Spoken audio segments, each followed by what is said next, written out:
School Forest Committee.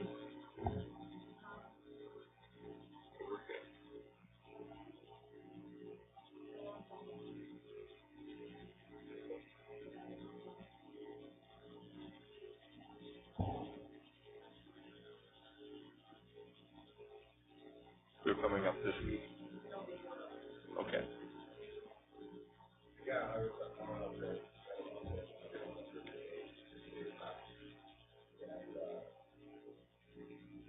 They do have the trails.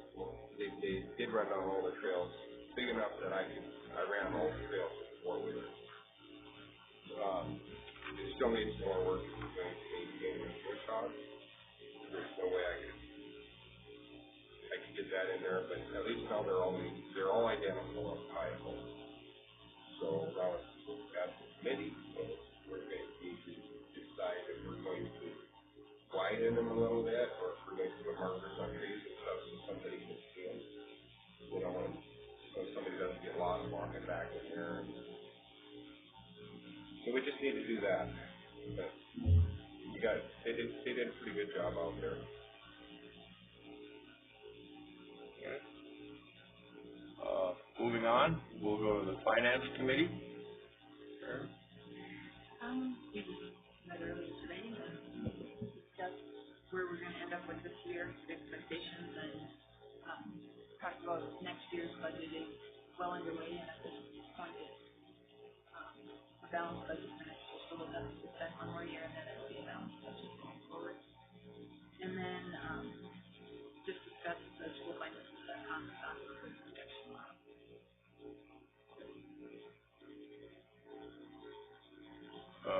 Moving on, we'll go over to Superintendent, Elementary Principal, Mr. Nelson, summer camp update. Last week was summer camp, from the 18th to the 22nd. We had 87 kids. Actually, we had 90 kids participating. And one thing John Levis was the biggest addition was we had 80 kids.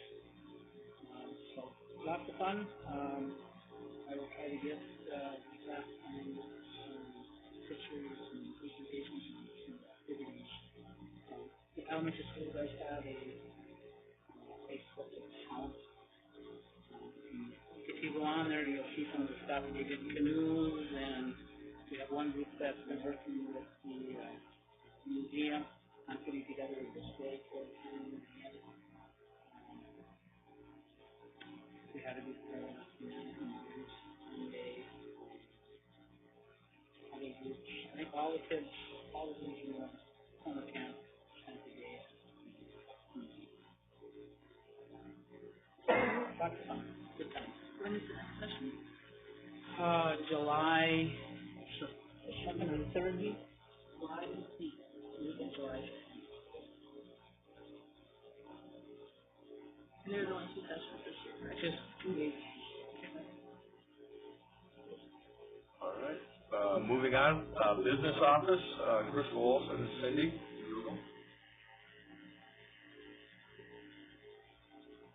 Okay, so in the board packet, we are going to go over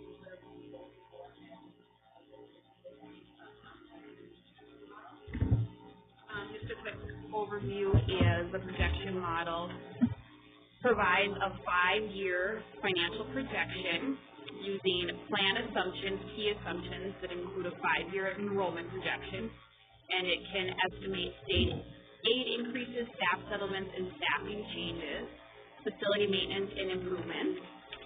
And then the budget model portion of it is to help develop the adopted, revised, and next year's budgets for all the funds.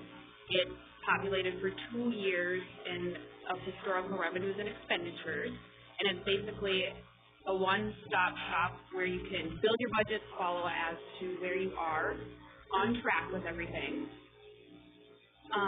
So we're looking for approval to go ahead and get that implemented for beginning July 1.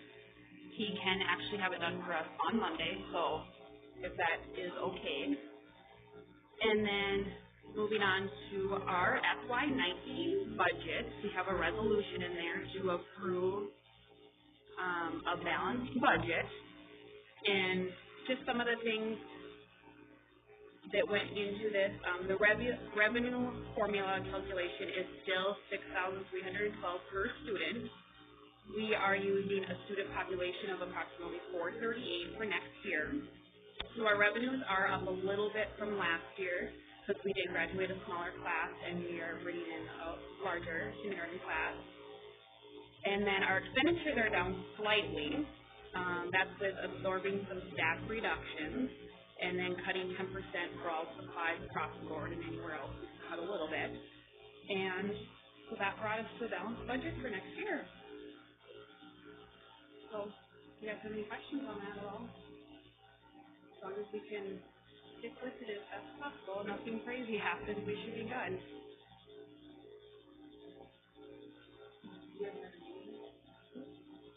Doesn't that have to be adopted before July 1?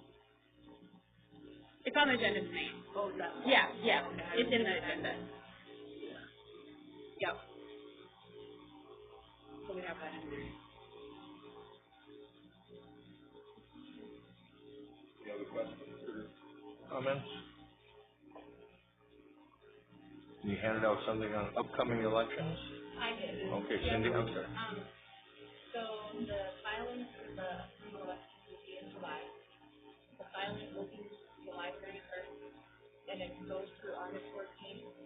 I need to put this in the paper no later than the second week of July, so that it will be posted in the paper by the 17th. So I was just going to bring it forward so that you are aware of what's happening to get it through.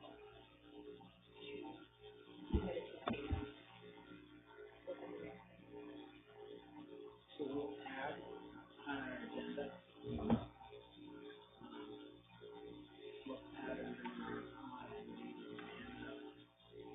approval of notice, filing date for election. Okay. Okay, and there's new business. We just have 3 people who will be up for election. Sharon, Do I have to make any comment or just have no approval of?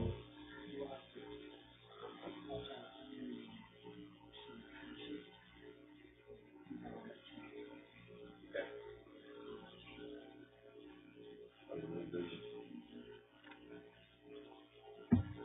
Just for clarification, myself, the head coach over in there, number 3 names, that's Washington Townships that are in our school district. all of them.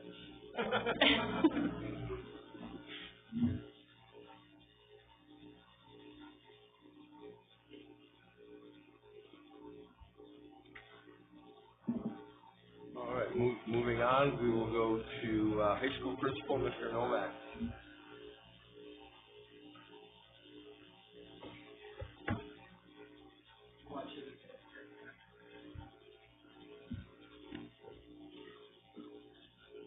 So just a couple of things I want to talk about tonight. Some little initiative changes for the high school coming up this fall. The way we do credit recovery, years ago, World School District had the ALC, and they ended that program. And so Roseville, Lake of the Woods, and Warroad used that ALC. Well, with that ALC ending, now each individual school district had to come up with a way that they provided credit recovery for their students. At that period of time, we were using a program called the Celis, but that was more of a curriculum supplement for our special education students that were having some difficulties with the mainstream or the general ed courses. But what we found out is that a Celis, it was a nice package deal, so we were able to use a Celis for our students working with credit recovery. As we move along and we have students that are offered this credit recovery option, we want to narrow it down, tighten down the screws a little bit more. So instead of having a Celis or this credit recovery option during the school day as an hour or after school or being able to do it at home, what we want to do is we want to create, and it's It's a title called Beyond the Bell. What we want to do is we want to create our after-school credit recovery on Tuesdays and Thursdays. We've had homework club in the past, and we want to use that time for students that have classes for credit recovery. And what I mean by that is that they have failed required classes in the past. They have to make them up for graduation within our school and through our state requirements. So that's what we want to take a look at. We have freshwater resources that currently we offer our students the ability and chance to take credit recovery classes. Last week, we had summer camp going on in the elementary, and we also had the credit recovery going on in the high school. And I had Diana Hazelton, a math teacher, one of our math teachers, as a credit recovery teacher. So that's kind of the avenue that I want to go for. Set it up so that students will come in after school on Tuesdays and Thursdays. And some of that money we're looking at hopefully using freshwater. Jeff, what is that, or Mrs. Patel, what is that word I'm looking for? Or it's credit recovery, but it's working with sorry, I dropped it here. Targeted services. Thank you. Mine knows. So that's one of the things we are looking at doing. Plus, with that Beyond the Bell, we're looking at 6th graders through 12th graders being able to come in and I had somebody today that talking about a possibility of an aviation class on Tuesdays and Thursdays. I've had people talking to me about, hey, it would be kind of cool to have an art club or a chess club after school. And if there's a way that we could take a look at offering different services and offering different academic programming and using a variety of resources. For example, Senex and Ken Hansen in the past has donated $500 for our homework club program. So this is kind of in its infancy. We're kind of working at providing after the bell programming for our students, and also working with maybe interventions if students are having a tough time with different classes where we will provide help. Licensed teachers will be able to sign up for this, and they would get paid just like they get paid for summer camp and credit recovery. Plus, we'd be able to offer a nice service for our students that may be struggling in different classes. With that, questions from the board?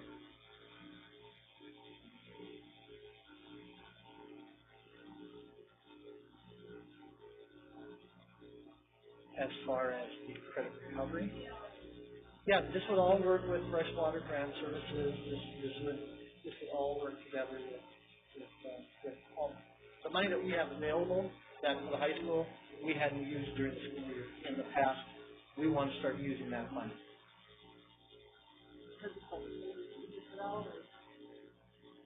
As far as right now, no. But we've had the homework club in the past.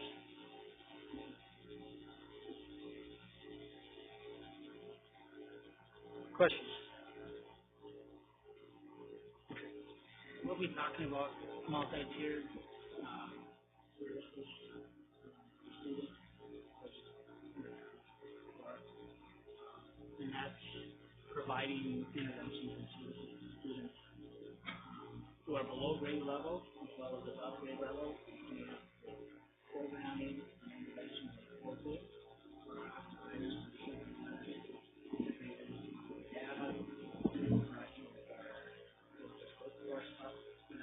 ties into the targeted services. So that's the committee or the group. Bloomington for 3 days. We have a district-wide committee for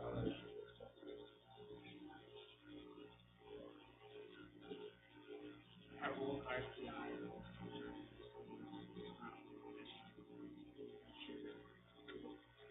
Multi-tiered systems of support. MTS. Through Acme. So we'll have more information.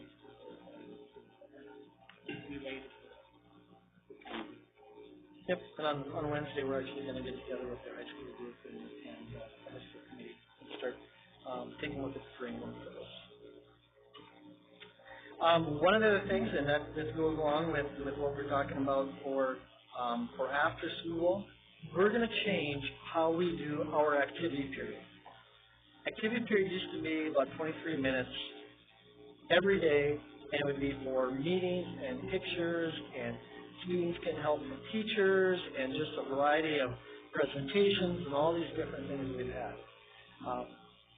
We've been discussing this as a high school staff since about January, and we've come to the conclusion, and through many different votes, that what we want to do is we want to take our activity period and turn it into more of an intervention time.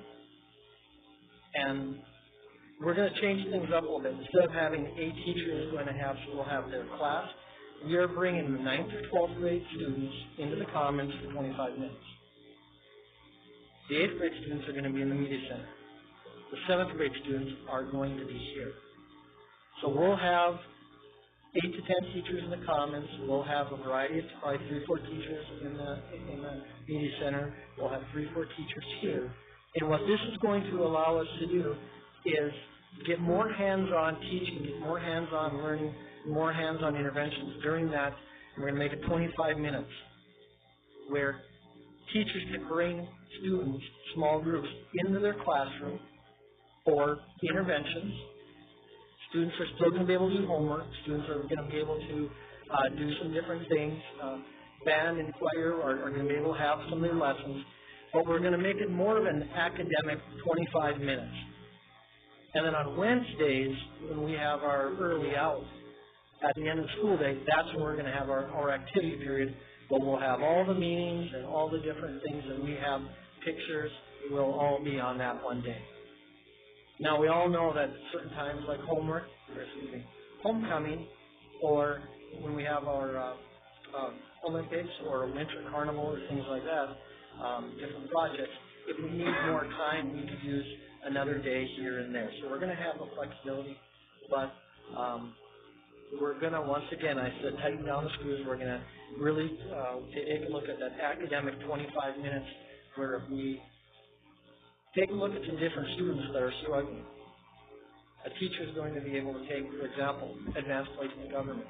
Mr. Krause gets done with a lesson, and there's 4 or 5 students that he knows are having trouble with this material. He's going to be able to schedule them and bring them down to his classroom, or to just take a table in the Media Center, or a table in the Commons, and be able to talk to them. If there's different students that are having difficulty with GTT7 or GTT8 or computer applications, those teachers are going to be able to schedule those students for some work time in different areas. Because it's really difficult for a teacher that wants to work with some students. They have 3 or 4 students come in, but then they have a class of 20 to 25 students with them. It's really tough to get things done. So we've talked about this as a staff. We've taken our vote. We've got it scheduled 25 minutes, Monday, Tuesday, Thursday, Friday, at first hour from 9:05 to 9:30. Wednesday after, at the end of the day, is going to be our activity period hour for all the meetings, all the pictures, all the things that are going to happen. Question? And yes, we're going to have it so no group will be without at least 2 to 3 teachers within monitoring. And once again, it'll be, we're also taking a look at, and this will be a great opportunity if we want to do some ACT prep testing, if we want to do some testing ready for the MCAs, if we want to do some progress monitoring with a variety of programming that we're going to put in. So it's going to be a little more of additional, taking a look at once again, more for academics during that period of time. Correct.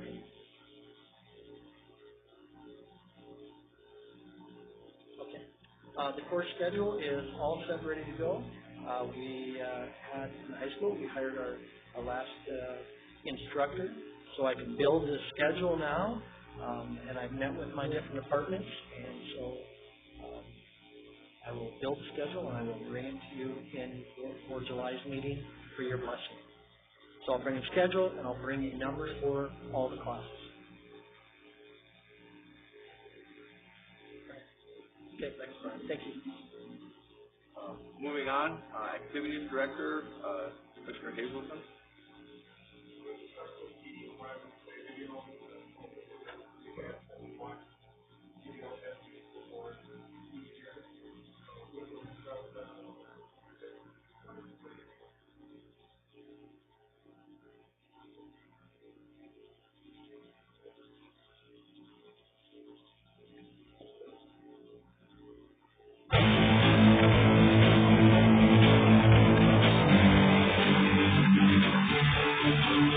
I think the culture sport is broken. Success is defined by winning, by having more points on the scoreboard at the end of the day than the other team. That's where the value lies. And whose name is in the paper the next day. And who had the most points, and who had the most rebounds, and who won the game. And who gets to the championship.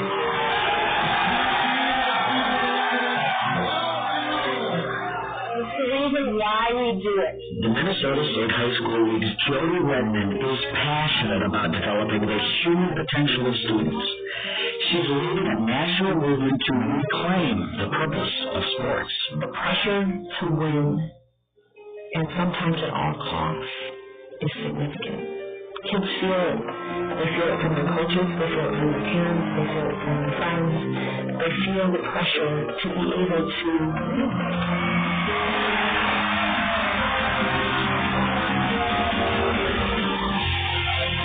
The power culture values high school sports today.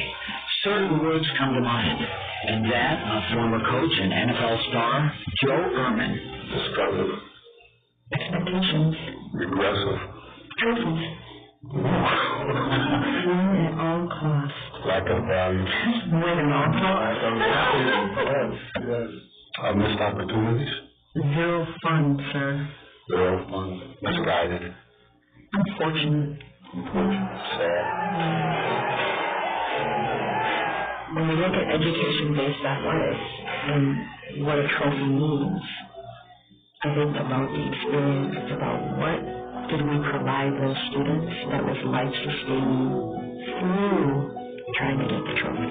Today's student athletes feel the pressure to compete at a high level, so they drop out of sports. 70% quit by the age of 13, and they miss out on a big educational benefit.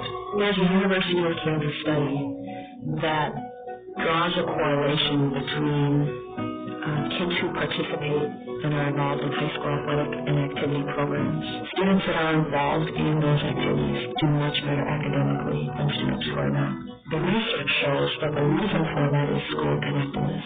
It's been amazing what we've learned. 5 years ago, Mounds View High School began to survey their students, asking what they really get from being involved in the school's athletic and activity programs. I was shocked to find out that our coaches and advisors are equally as important in the lives of our students as our teachers. It was a game changer for us. Our whole district, where we're going and how we value activities, it's not after school. It's part of the educational process. It is no longer an extra. We've defined that, and it's something that we value every bit as much as what they do during the school day.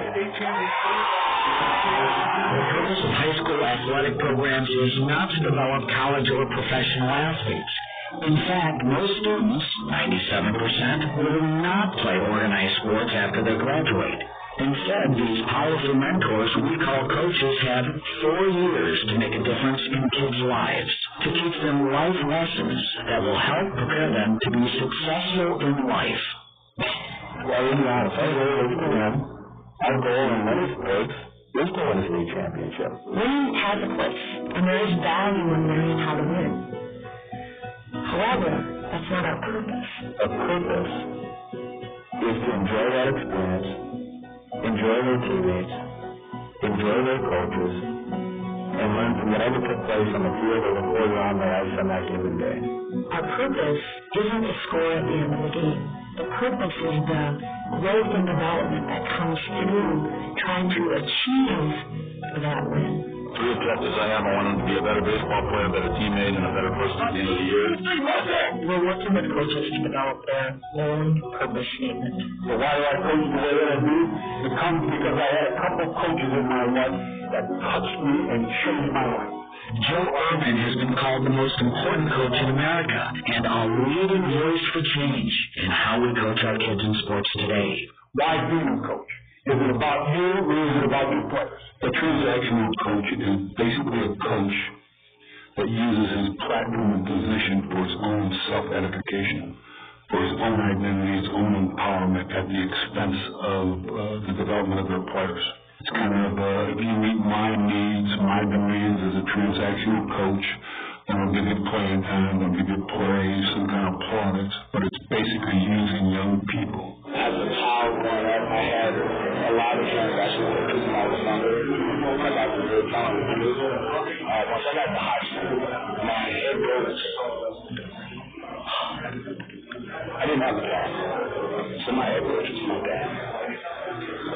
And he showed me I'm more than just an athlete. Transformational coaches basically understand the power, platform, position they have in the lives of young people, and they're going to use that to change the arc of every young person's life, to help them develop morally, ethically, socially, and emotionally. Transformational coaches mentor young people. And to mentor, you have to build a relationship with people. Transactional coaches do nothing but monitor young people. They move them from drill to drill, season to season, no relationship, no contact. When I first started coaching, I only had one goal, and that was to win at all costs. And I don't use that term lightly. I know how it sounds, and I'm not very happy with who I was as a coach then. Now looking back, to be a better coach, you got to be a better you. And now our focus is much more on what I'll call trying to build a team family within the chemistry of our individual teams that I coach, and trying to find ways for our athletes to grow as people. We're excited. Can't wait. Let's go. Every day, Coach Troy Kors works hard to keep his purpose alive in everything he does, and he's helping his team student athletes to do the same.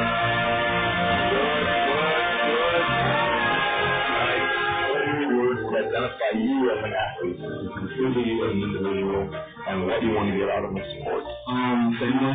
Okay? Okay. Because you basically feel like a family, people might go to them for anything, they'll help you with anything. The way I chose is friendship. I learned that to hang out with people I know and just getting to know them. I chose responsibility because I feel like you have to be able to rely on others and you can be reliable yourself. So I'm going to take 5, you have 6, you have 7. I've got 3 words as well, and mine goes like this.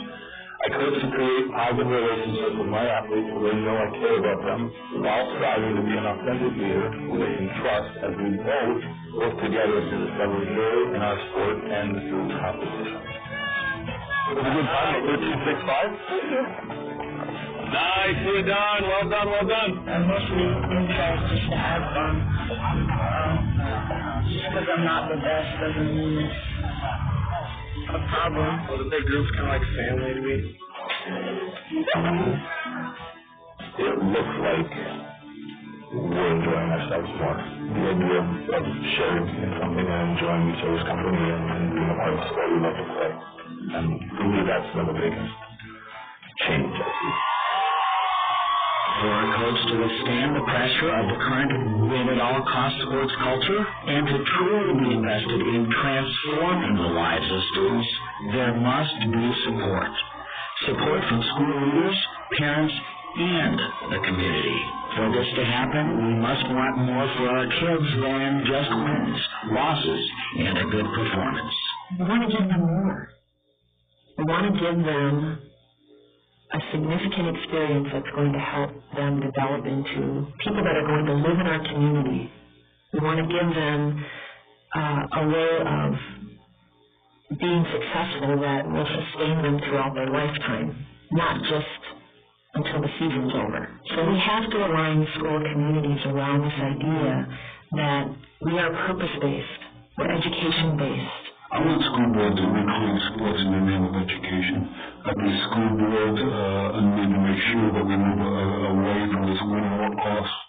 We need to start building a system where coaches are held accountable for the transformative impact they have in the lives of their students.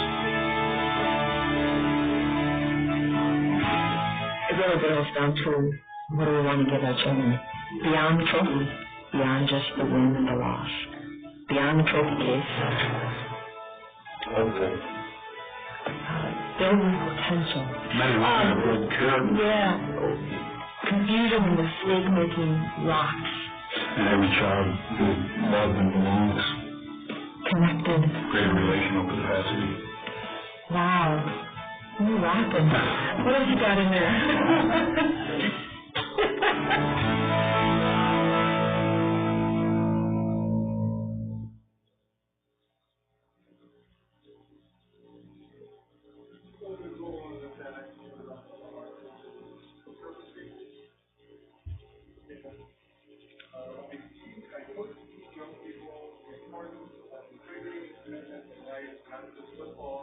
Giving to others, selflessness, perseverance through all things good and bad to build character. I coach to prepare young men for the real world, a good work ethic, mental toughness, respect, integrity, and integrity are integral aspects. I coach to help young people learn how to respect themselves and others, to be good teammates, people both in their sport and in their everyday lives. I coach to help young people learn how to commit and work hard in their craft and help them learn when they compete and give it their best, they will succeed in both sports and life. I coach hoping that I can teach kids life lessons beyond the sport they are playing to develop players into men and women of integrity who will love, respect, serve, and lead others with confidence, excellence, and purpose. I want to have a positive influence on lives, help kids learn basic fundamentals, be part of the family, to be a positive role model during an important time of growth in young people's lives. My purpose is to coach, as a coach, is to create a very competitive and unique practice plan which will push players to levels they never knew they could achieve. I hope to create a sense of trustworthiness within our players and encourage players to be self-disciplined, to gain greater sense of responsibility on and off the court. So that's some of our coaches' purpose statements. We, as high school athletics, we aren't there to build the next college athlete. We're not there to build the next Olympic athlete. If that happens, that's awesome. That is the outlier. Those people are going to succeed whether or not they're playing high school sports or not. Baseball, let's say boys basketball, only 3.4% of high school athletes go on to play at any level of college. 1% at Division I, 1% at Division II, and 1.4% at Division III. Girls basketball is slightly higher, 3.8, 1.2, 1.1, 1.5. Football, 6.9, and 2.7, 1.8, 2.4. Boys hockey is the highest of the boys sports, and for girls it is also. Boys hockey is 11.9, 4.8, 4.6, and 6.5. Volleyball is 3.9, 1.2, 1.1, and 1.6. We need to really remember that why are we here? We're here to educate. We're here to help student athletes learn and to become good people to learn through athletics. And like Mr. Munson said, it's an extension of the classroom. Youth sports is a $15 billion industry right now. It's second to college athletics and professional. And that's what we really want to try and get away from is that mentality that youth sports is building right now is we win, that we are creating college athletes, we are creating professional athletes. So we really need to get that movement back to the educational based means of that.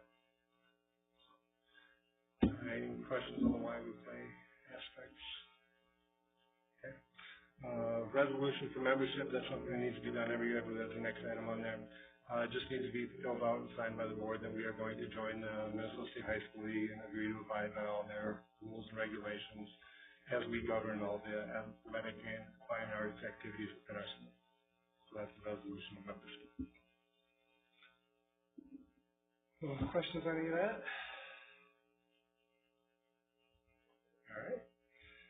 what's next? Sixth grade? Okay.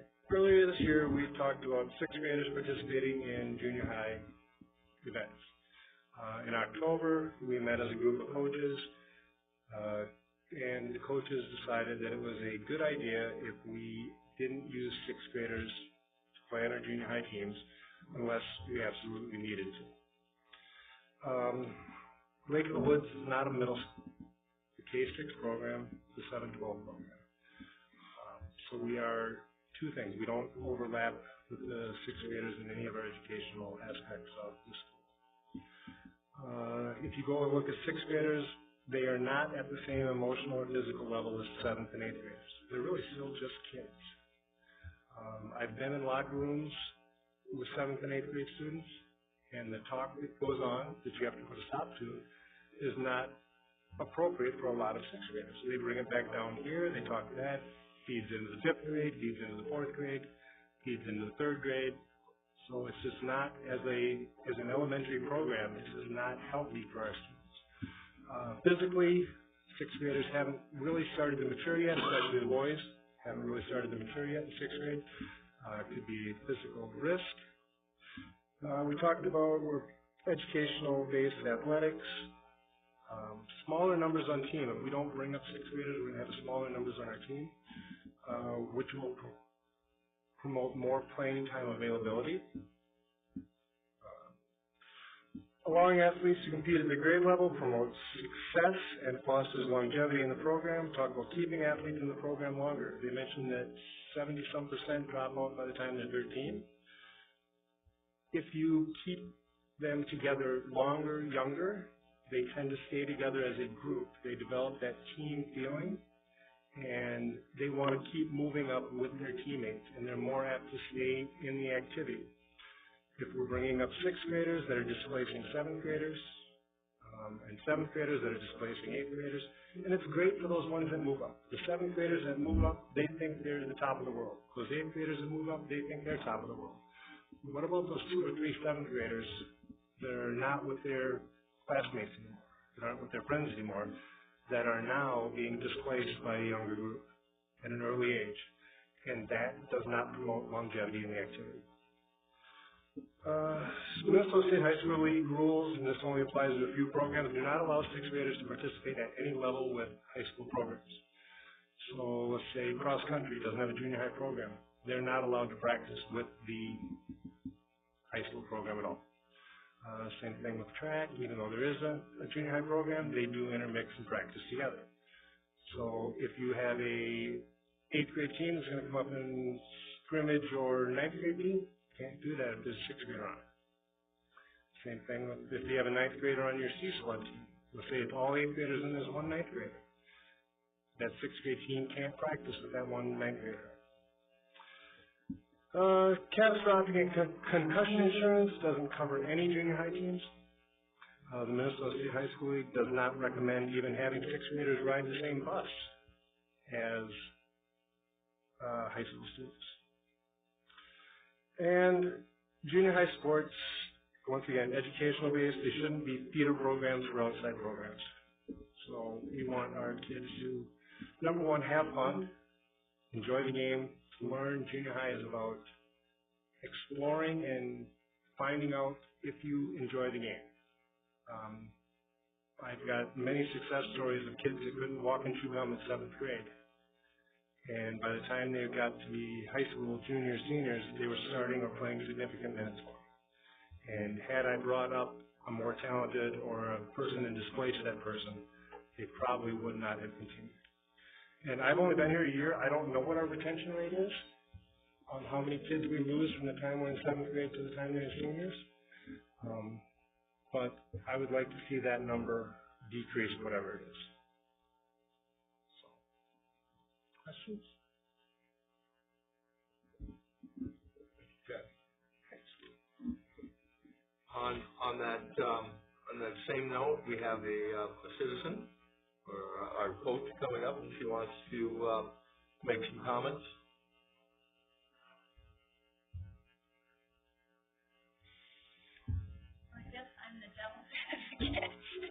Today, but for those of you that don't know me, I'm Jill Olson. I'm the head volleyball coach. I'm also high school PE and health teacher.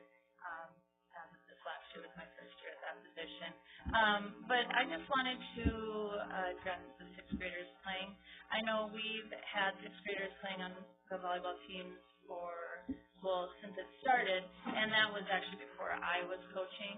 So I talked a little bit with one of our former head coaches and kind of got her take on it. The meeting that Chad talked about in October, I was only at that part of the meeting, so I wasn't there for the decision that was made. That was during my season, so I'm sure I had to leave for practice when they made that decision, so I didn't weigh in at all at that time. But I guess I'm not so much here to say we have to have sixth graders.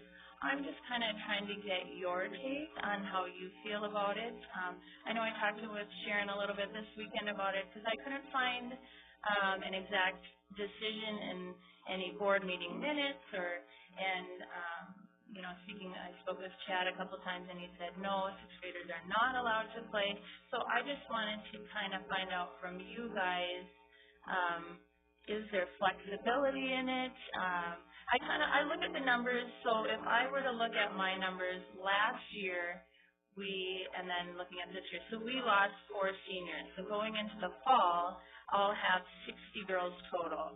And if I were to put 12 kids on a team, which is at a varsity level, I can't have more than 14. And if I have more than 12, I tend to start to get, honestly, parent complaints at that point. So we try to minimize our teams to 12 per team, just, to kind of. What's your breakdown? We got a varsity team? We have a varsity, we have a JV, we have a C team, and those are normally in big schools, like 9th through 12th graders. For here, we've allowed 7th graders on our C team, and that's just because in the last. And 7th grade and 6th graders have never. A senior could play on a C team, or maybe a AV. Legally they could, but typically we don't put seniors on a C team. And then we have a 7th grade team and an 8th grade team, and 6th graders have been allowed to play on either of those teams. Since I've been coaching, I'm not sure about the past. So that gives you'd have about 36 girls on the, I guess you'd say the high school team, CJV varsity, and then you would be able to have 24 girls total on your 7th and 8th grade team. So that would be 60 girls total in our program. And if we look at our numbers for next year, we should, if nobody quits, which every year we usually have 2 or 3, that's just what happens. Or maybe people move or whatever, for whatever reason. So if we keep everybody and we've only lost those 4 seniors, we will have 60 girls. So it'll be about dead even. Then looking at the following year, so then in our 2019-20 year, we should be about even because we'll lose 4 if all 4 seniors play, and we'll gain probably at least 5. Because I had 5 5th graders on my 12-2 team for JOs. We kind of gauge it off JOs. I mean, there's going to be a couple more that don't play JOs and then play in the season, which is totally fine, but that's the only way we can really gauge our numbers. Yep. The 6th grader right now, that's what we're talking about here. If they don't play on that 7th grade team, where are they going to play? They would do community ed. And in the past, community ed has been not even that. It's hard to do because usually we have one of our high school coaches coaching community ed. So they coach the elementary on the days we have like a home game so they can go right after school, or they take Saturdays. So I'm not sure the exact number of practices they get. I think I kind of had it in here. They're playing in your JO program. They do. We allow 4th, 5th, and 6th in JOs. So, yeah, but I have numbers here. So, on average, if the 6th grader played on a 7th grade team, they get 45 practices. If they play in community ed, they get 27, and that's about the average. So, also, now I kind of lost train of thought. Okay, so then our numbers, so then looking at our 2021 season, I think we'll end up with one less. And then, like, I'm looking way ahead. And I look at that third grade group we have right now, it actually has, I think, 21 students in the grade itself. And I don't know how many of those students are female, and I don't know how many would come out. So I start to get a little nervous because, you know, you always do this with your numbers. And so if we have that flexibility that, hey, I've only got like 50 girls coming out, I've got 10 slots open, can I pull up a couple of sixth graders? Would I have that flexibility or not? Or is it set in stone, like, no sixth graders will be able to play? Mr. Hazelton pointed out that there is the ability to create a team if necessary to have sixth graders. And that they'd be allowed on the junior high team? Well, that's by law, They wouldn't be able to play with them. Yeah, and we wouldn't want to pull them in. But it's, I think as Mr. Hazelton points out, we just don't want that effect where three come up, three bumps, and if you've got three seniors, then that defeats the whole point of bringing them up. Yeah. And one thing with me is I'm a very competitive coach. So, I mean, on varsity, I'm going to want my top athletes. That's win at all costs? Well, it's not win at all costs, but... You know, and I have to stick up for Jill on this one. My kids will tell you, either one of them, they come back to town and see two people. They see Jill and they see Kendra. They don't come back to see the teachers. They don't come back. They build a relationship. So, yes, you can be as competitive as you want, as Jill is, but she's forming those bonds with those kids. I mean, it's not win at all costs at all. So, I'm going to... That's the point we're going. Right. And she may be, there's a difference between win at all costs and being competitive. And I think Jill's been able to find that medium stride. I believe she has. My daughter had it for several years. But again, I think the point that Mr. Hazelton brought up and the school board kind of decided on, I don't know if there's anything official. No. This was brought up last year, or even maybe the year before, I forget exactly how the whole thing panned out. And that's when we kind of came up with the policy of those sixth graders being brought up unless it's necessary to have a team. Like if you don't have enough seventh graders to have a team, then you bring up enough sixth graders to have a team. Yep, that's what I told Jill was my understanding of it too. So that there it's is not that automatic. Yeah, okay. And that's not the issue. You have plenty of seventh graders on that team. We should this next year, yeah. But I just didn't know from the board standpoint if everyone was in agreement on it or if maybe a few, or I just want to make sure, I'm a planner, so I just want to make sure I can plan for, the next season to come. But I have some information for you guys. I actually surveyed, and you can do whatever you want with this stuff. I'll just, So I actually surveyed all of Section 8A volleyball, and then I included I-Falls, Rosa War Road, and just to find out, do you allow your sixth graders to play in high school? Do you do community ed in the fall? Do you allow your teams to travel? And I found that only 3 teams allow their sixth graders to travel. So, Mr. Hazelton and I have tried to figure out, if we do a sixth grade community ed, how can we get them games and stuff like that? And then I'm giving you a lot of paperwork. But I actually surveyed what I had of former players and parents emails, and just got an idea from them. Was sixth grade, was it beneficial to play on junior high? Was it not beneficial? Just some information like that. And it looks crazy because I did it through SurveyMonkey, and I got 105 responses, but I had to pay for the 5 extra responses over 100, so you only got 100. I didn't want to pay for the 5 extra responses. And I had to screenshot everything because in order to print it, you had to pay for it. But so it might be kind of little, but the last couple pages on the sixth grade volleyball values survey, it shows some of the comments people actually left, and there's some good, there's some bad. So if you want to look through that too, you can just to kind of get a. So was the survey done in conjunction with Mr. Hazelton? No, I did this one on my own. Yeah, just been on. For me, I see that there's two things. There's the physical aspect of sixth graders. With girls, there's probably not near as much difference. But I guess the way I see it is that you don't want to be pushing a potential seventh grader out of a spot to put sixth grade in it. Yep. Is that how everyone else kind of feels? And we don't cut at the junior high level. Right, exactly. Yeah, and everyone gets equal playing time. Yeah. There's no like, I'm taking my top six and then nobody else gets to play. We don't do that at all at junior high, so, yeah. But in previous years, has that happened where you move up X number of sixth graders, which moves up a number of seventh graders, eighth graders, causes a ripple effect?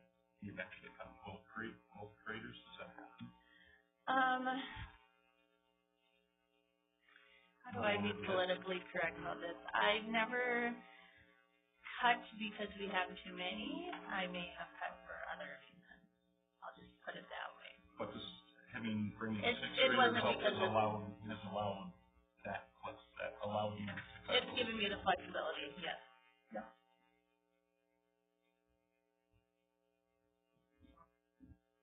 But that's all I had. So I just wanted to get a take on it. So is everyone's in agreement that there's flexibility if we need them later in the future? We're, as of now, okay with that?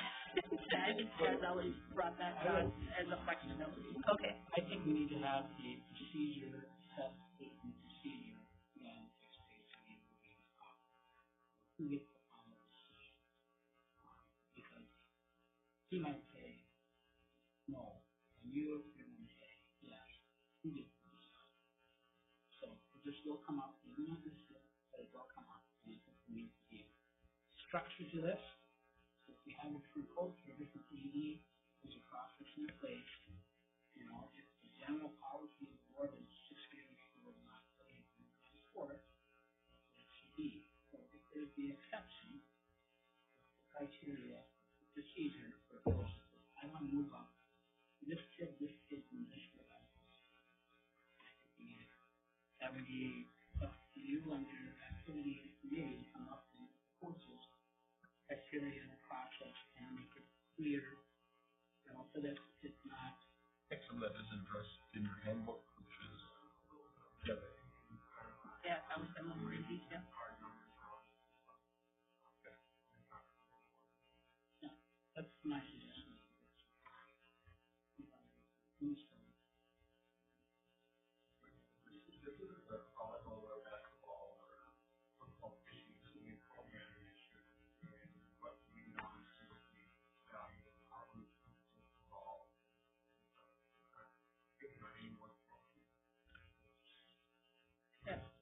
I think we've just seen the years where we have an entire grade of 20 kids. Well, 10 of those are girls and 5 of those aren't athletes. And you've just graduated 10 kids and now you've got, so there are times when I do believe it's necessary. You know, also, in my opinion, done that just so we can have a team. Yep. And it hasn't gone well for us. They just aren't ready. They don't have a skill up. And that's not good team.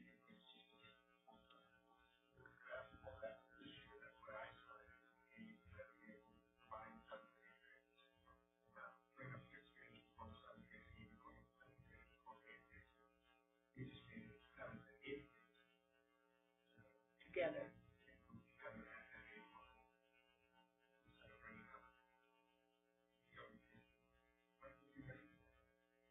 I know with the girls softball this year, if they could have had sixth graders, they went ahead to use ninth graders, which then played varsity and junior high, which meant that the junior high game was played after varsity, which meant that they got cut innings because of darkness. And so if they were, would have had those extra players, they could have played at the same time. I just see things like that happening. I would hope so.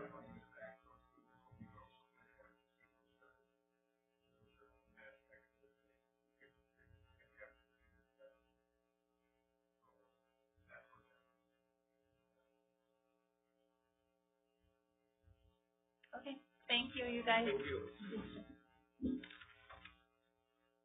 All right, we'll move on to building and grounds transportation, Reed McFarland. I don't have anything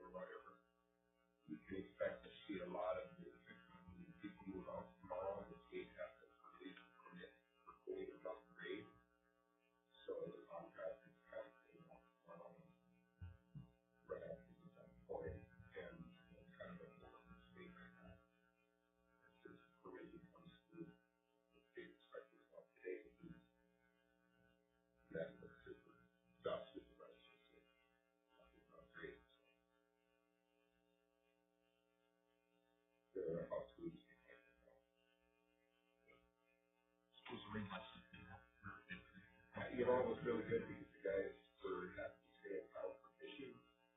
And, she gave it down for it. They had some pumps that went out there and they pumped her out. And they got going here today. They go, and the other thing is, you know, hot water system. The last that put in the transport of that plant source of water. Mm-hmm. Then you've got to take out more from it. So that you can't afford that money.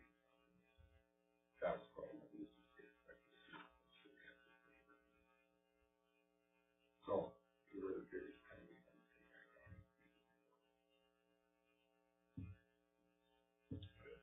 Anything else, Reed? I think the business start going more. Put new ones in there. Yeah, and it's really good parts of the new art from this year, which you can't use anymore. You're not familiar with that. The screening art and application art and that art. Outside that art, art. For safety reasons, why they create art, so that people get that. Within that art, you try to get art spots and all the spots. All right, thank you, Reed. I don't see Cece here. Do we, anything in community ed and food services? Thank you. So she had me pass out the summer food report from the summer school program.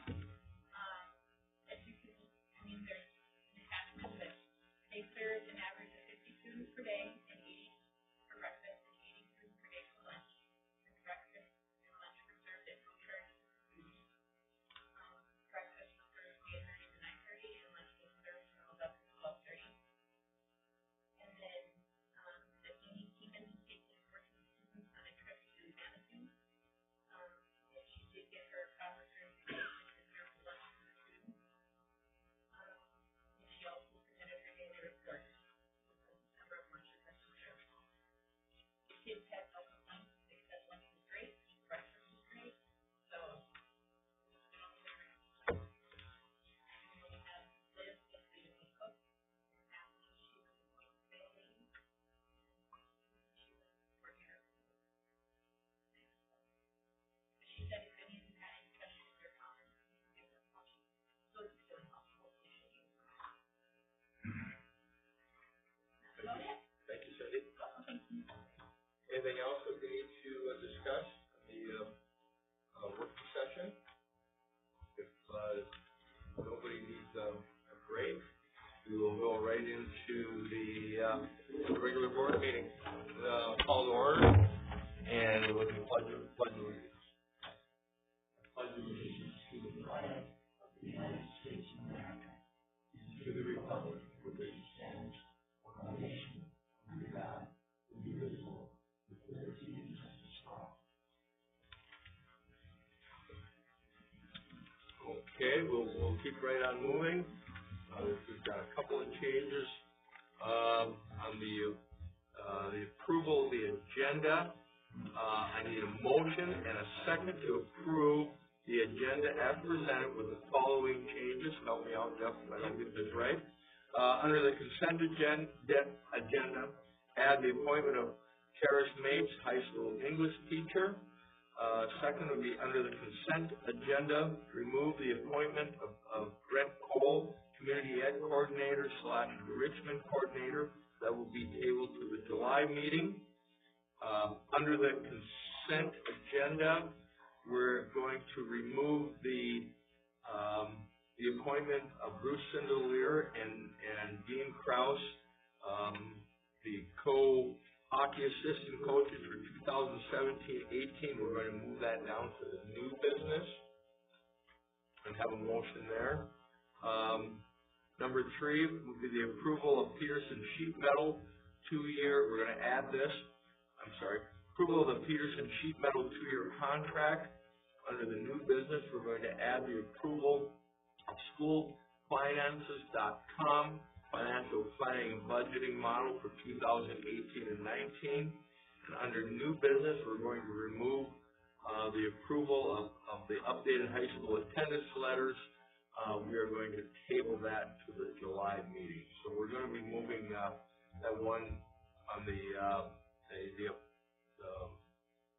appointment of Bruce and Lawyer Dean Krause down to the new business. That make sense? Is that okay? There's one more, the election notice. Oh. We're adding that. And we're going to add that to the new business also, right? That we need to make a motion. I'll need help with how to make that motion. I'm not quite sure the wording on that one. All right. Do I have a motion and a second? I'll make the motion. Motion by Floyd. I'll second that.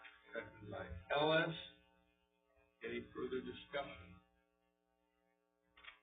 If not, all in favor signify by saying aye. Aye. All opposed, same sign. Motion is passed unanimously. On the consent agenda, I need a motion and a second to approve the consent agenda items as presented. Motion by Johnson, second. Second by. Any further discussion? No further discussion. All in favor signify by saying aye. Aye. All opposed, same sign. Motion is passed unanimously. I don't believe we have any board presenters. We'll go to number 6. We'll go to no written communications, I don't believe, right, Jeff? Old business, none. We'll go right into the new business. We'll start with, help me out here if I don't do this right. I need a motion and a second to hire Bruce Sendelier, Dean Krause as co-hockey coaches for the season of 2000 and 2018. The motion by Johnson. I'll make the second. Further discussion? Just at this point in the discussion, we'll bring up rather unusual to be hiring somebody after the season's over. And it's my understanding that both gentlemen had initiated the application process and failed to complete it. So. And last year? Last year. Okay. So I think, I don't know how we're going to go about this, but obviously this should not happen. They're not kids, they're both adults. I have no idea why they went to completed the application form then instead of applying after that. I guess anyone else have comments or? I mean, I would agree with Floyd. I think it's a bad precedent to set. I know, we don't allow our kids to come back 6 months later and say, oh, by the way, I'm not saying we shouldn't pay them. I'm just saying that maybe it needs to be part of the varsity coaches training, understanding that, if you have volunteers, make them understand they're volunteers. If they want to apply for an open position, apply for an open position. One option might be any volunteer coach signs a contract or whatever, signs a waiver in saying order volunteer. that they're a volunteer coach, and maybe that would head something like this off in the future. It's for them. I think they did a great job. Yeah. That's definitely not the issue. For me, it's nothing personal. It's just that I feel like we have an expectation of our coaches, and I'm assuming there is of our assistant coaches as well.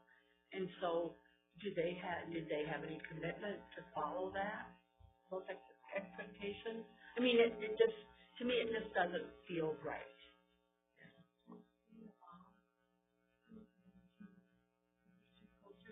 Yes.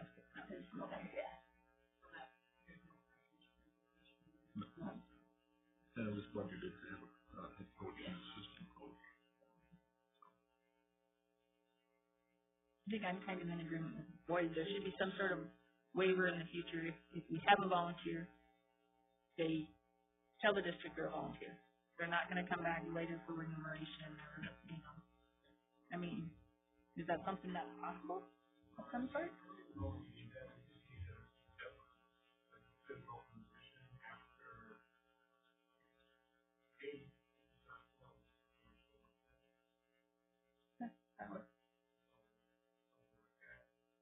I would think that would work, but it didn't work in this case. I think there was a deadline for it.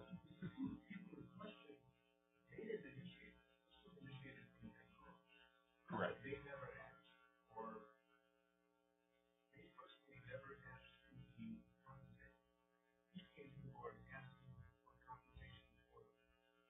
Yeah, and the board came back with, well, instead of giving the money to volunteers, it was like, well, finish your applications and actually apply.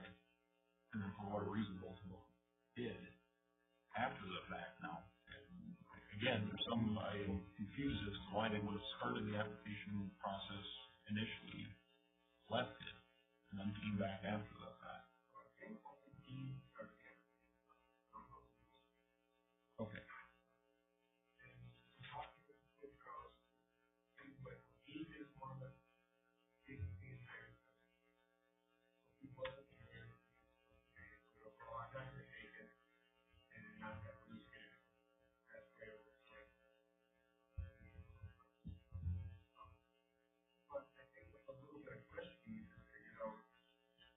Very easily.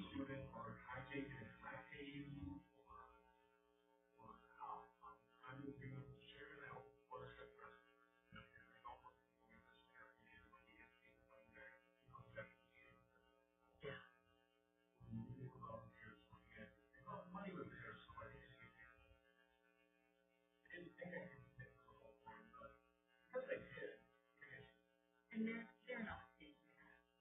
I mean, they're not saying that. But we would possibly if and allow that. These guys didn't step up. No, they didn't.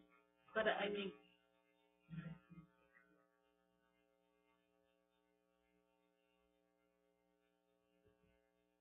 It's a tough call, you know.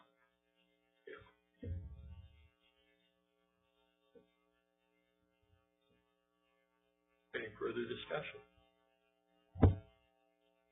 You know, I would encourage having some kind of written waiver or understanding.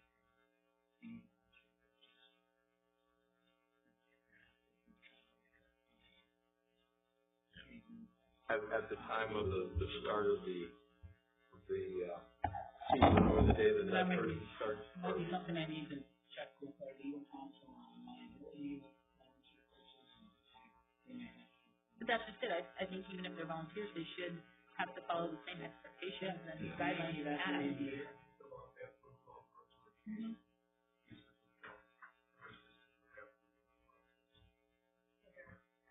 So I would say they would need to sign a contract with the volunteer. Yeah, that's a better way.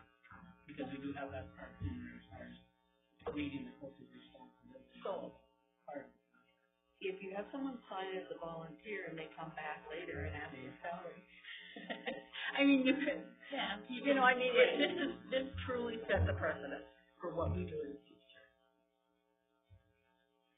You know, it's like, if you have someone who volunteers in the classroom and they came in and said, well, you know, I did as much as this parent would be paying.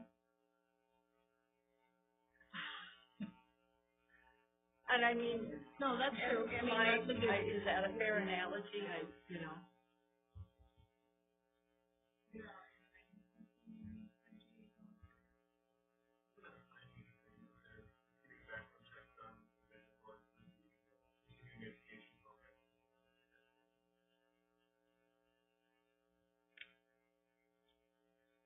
I wonder if, I guess I hadn't even thought about fairly the precedent setting aspect of it. Should we take it even further, or do we want to try and interfere? What other information are you going to get by taking it? I don't know. So we won't have to vote on it tonight. I think someone's going to be sitting. I think call for a vote. Well, I would recommend that the board approve the post salary positions as presented. And I would also agree that we have some kind of, because they volunteered that for a position, we just committed help in the future that they would have some kind of written documentation that they follow up, just to put together some social expectations on them.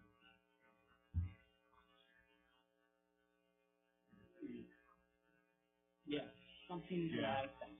And I think we're honoring the miscommunication or misunderstanding or whatever you want to call it, hindsight, in terms of things on how much it helped out.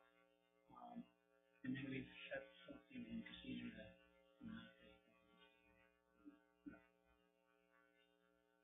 we already have to have a file on that. We background check the ones here. I just want that to be missed.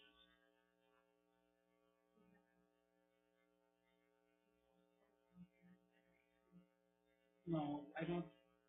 Not that did a No, position. most of the, like, we have a house manager, we don't want to, but that's not a position. This is a position that was advertised, wasn't filled, and we have to do it. Should they have applied and taken care of it correctly? Absolutely. Quite frankly, I was surprised to hear they were volunteers. I was under the assumption that they had people in the assistant position. So I don't think it's going to creep up in other areas where we have volunteers in the classroom.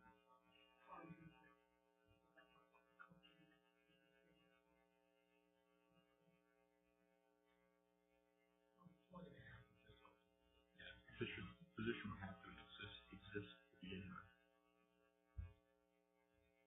You do have to get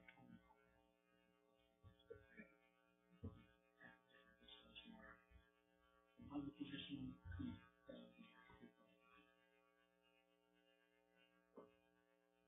So that's my recommendation. Let's, have a vote. All in favor, signify by saying aye. Aye. All opposed, same sign. Aye. Opposed, two. You voted twice. With the first one, the more than. Aye or nay? No, just aye for the first one. There you go. Vote was 4-1, motion was passed. It was confusing to begin with. We made that a little bit fun. Let's take care of the other confusing thing with the election. I need a motion. I need some verbiage on that. Okay, where are we going here? I need a motion and a second to approve the notice of filing dates for election to the school board. I'll make that motion. Motion by Feldman. I'll second that. Any further discussion? Or any discussion? If not, all in favor signify by saying aye. Aye. Aye. All opposed, same sign. Motion is passed unanimously. Thank you, Jeff. That was nice. We'll go to the next, also in new business. I need a motion and second to award the bread bid to Bimbo Bakeries for the 2018-2019 school year. I need a motion and a second. Motion by Johnson. I'll second. Second by Ellis. Any further discussion? All in favor signify by saying aye. Aye. All opposed, same sign. Motion is passed unanimously. I need a motion and a second to award the milk bid to Land O'Lakes for the 2018-2019 school year. I'll make that motion by Urchum. I'll second. Second by Ellis. Feldman. I'm sorry. Feldman. Any further discussion? All in favor signify by saying aye. Aye. All opposed, same sign. Motion is passed unanimously. I need a motion and a second to award the foods and commodities bid to the U.S. Foods for the 2018-19 school year. Make that motion. Motion by Ellis. Second. Any further discussion? All in favor signify by saying aye. Aye. All opposed, same sign. Motion is passed unanimously. I need a motion and a second to adopt resolution 2017-18-024, the resolution adopting the fiscal year 2019 budget. Motion by Johnson. I'll second that. Second by Ellis.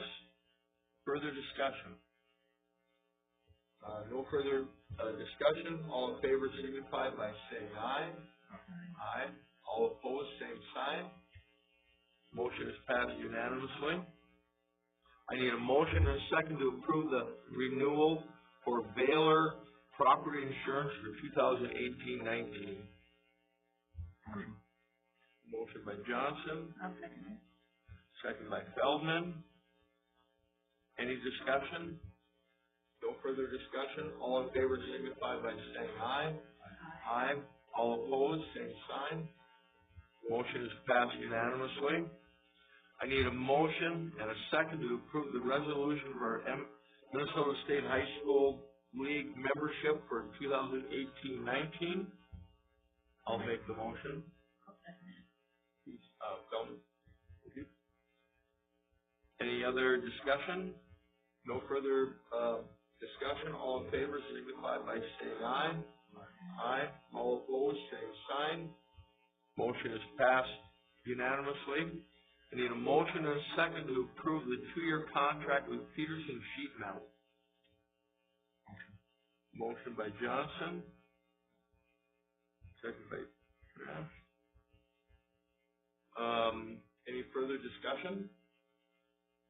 All in favor signify by saying aye. Aye. All opposed, same sign. Motion is passed unanimously. Last motion, I need a motion and a second to approve the purchase and use of the schoolfinances.com's financial planning and budgeting model. I'll make that motion. Motion by Ellis. I'll second it. Second by Feldman. Any further discussion? No further discussion. All in favor signify by saying aye. All opposed, same sign. Motion is passed unanimously. Any other business that we need to attend to? I would just like to congratulate Ed and Sydney. He's considered by Sydney, I mean, she got Yeah. Eastern State, that's.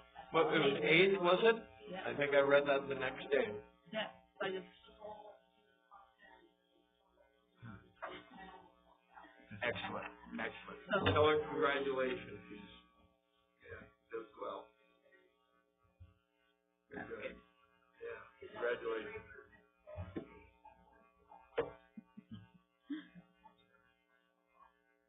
Excellent, excellent.